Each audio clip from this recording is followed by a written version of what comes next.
Hey guys, how's it going? Today, I'm going to show you how to play the best character in My Hero Ultra Rumble, and that's none other than Bakugo. In case you haven't played the game or just haven't noticed, Bakugo is everywhere. He's the most picked character out of any of the other characters in the game, and with good reason. He literally has everything. Damage, range, mobility. Add all these things together and you get the best character in the entire game. And today, I'm going to be giving you a guide on Katsuki Bakugo. But before we start, please don't forget to subscribe.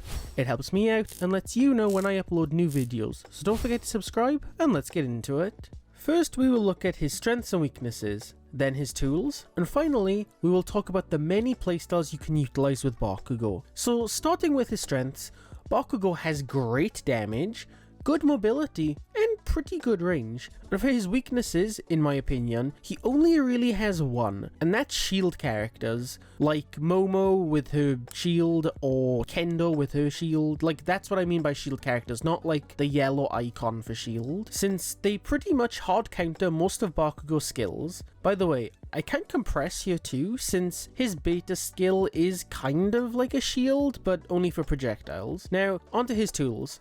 First, we have Bakugo's regular attacks. These are a 3-hit combo with a 3rd hit knocking the opponent back. This attack is fine, but you probably won't be using it unless you absolutely have to. While it is a decent attack that does decent damage, the problem is that this attack has a very slow startup and is beaten by a lot of other characters' regular attacks, including All Might, Toga, Ida, and Deku. But overall, it's a nice attack to have as a backup just in case you spend all your skills and are waiting for them to reload. Next, we have Bakugo's alpha skill, the AP shot. I'm sure you are all familiar with this one. It's the main reason Bakugo is hated by a lot of players. This is the attack you'll be using most of the time, and is also going to be your main source of damage. With Bakugo, it does 60 damage at level 1, 73 damage at level 4, plus it gains Pierce, but we'll talk about that in a sec, and it does 85 damage at level 9, which is the max level for his skill. A good tip I have for you to land the alpha quirk more consistently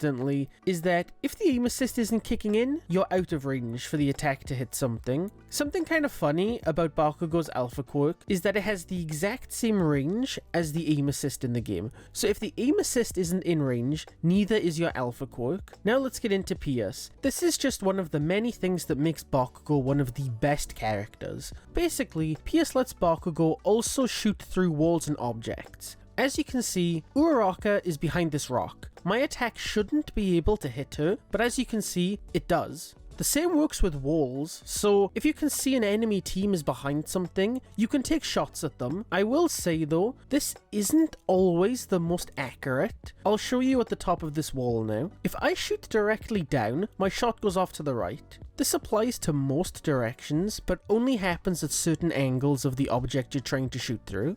Now let's move on to Bakugo's beta quirk, his grenades. They do 75 damage at level 1, 84 damage plus an extra grenade at level 4, and 90 damage plus another grenade at level 9. This is an attack I don't see many Bakugos use, even though it's a very useful skill. It's a great poking tool, it's a good way to get enemy teams to move, and my personal favourite, when you see other teams fighting, just throw a grenade into the fight and cause chaos. I see a lot of people complain about how inconsistent the grenade is, but it really isn't. This is just a player thing, but I will say, the grenade has a deceptively specific hitbox. Let me show you what I mean. This is the range of the grenade. So, where the big ball of the hitbox is at the end of the arc, this is where the grenade will explode, and its radius. So, if you throw a grenade and you can see that the ball hitbox is connecting to the ground, then it will hit. But if it's a little bit in the air, and it can be hard to see since usually there'll be trees, buildings, and other stuff in the way, unless your opponent is jumping, the grenade probably won't hit. A good tip I can give you is to use Bakugo's special skill to get into the air above your opponents, and then look down and throw the grenades. Doing this will make you hit the grenades much more consistently.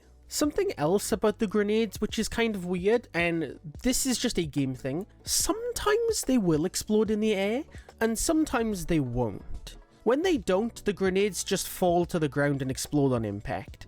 I've tried doing tests, but for some reason things in training mode work very differently to an actual match, so it's kind of hard to test. But basically, sometimes your grenades will hit even if you throw them in the air, sometimes they won't. It's just a game thing. I don't really know how else to explain it.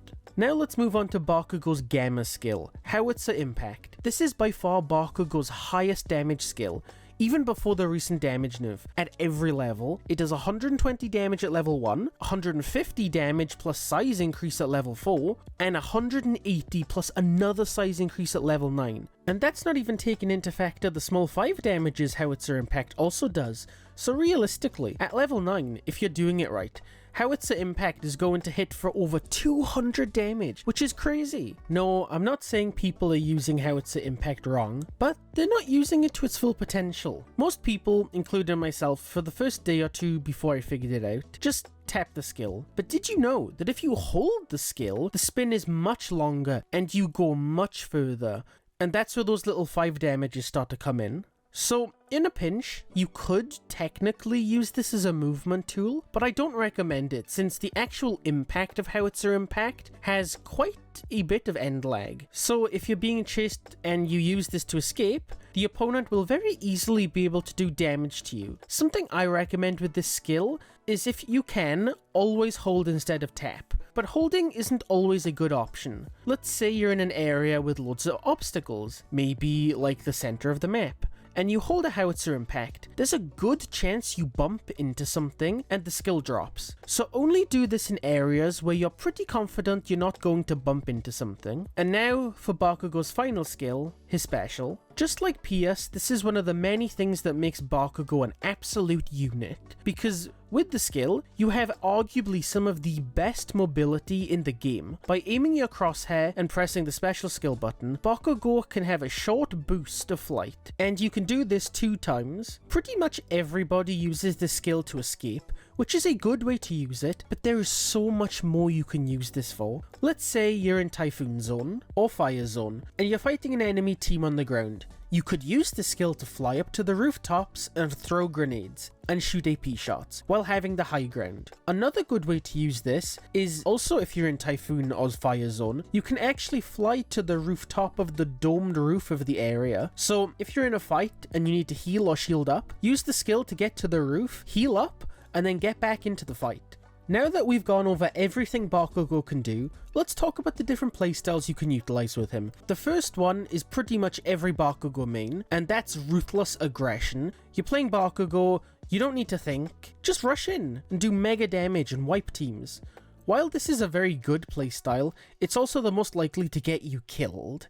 For this playstyle, I recommend you focus on leveling up your Alpha skill and your Gamma skill, since these are what you'll mostly be using in close combat. And for skill cards, since nobody remembers these and they are very, very important, I recommend a defense card in one slot and a technical in the other. The defense one is pretty self-explanatory. Activate defense, get 20% defense buff, you take less damage, you can fight teams for longer, boom, boom, boom, Ruthless Aggression. And the technical card, if you use that, one reduces cooldown on skills by 50%, meaning they will reload much faster. Remember, you can only have one card active at a time, they don't stack. The next playstyle I like to call the Hidden Explosion. This is a much more passive playstyle, and you don't really see any Bakugos play this way, but hypothetically it's very effective. Basically, with this playstyle, you don't want to run in headfirst and fight teams. Instead, you stick to the hidden places like rooftops, bushes, behind cover, and attack from a distance.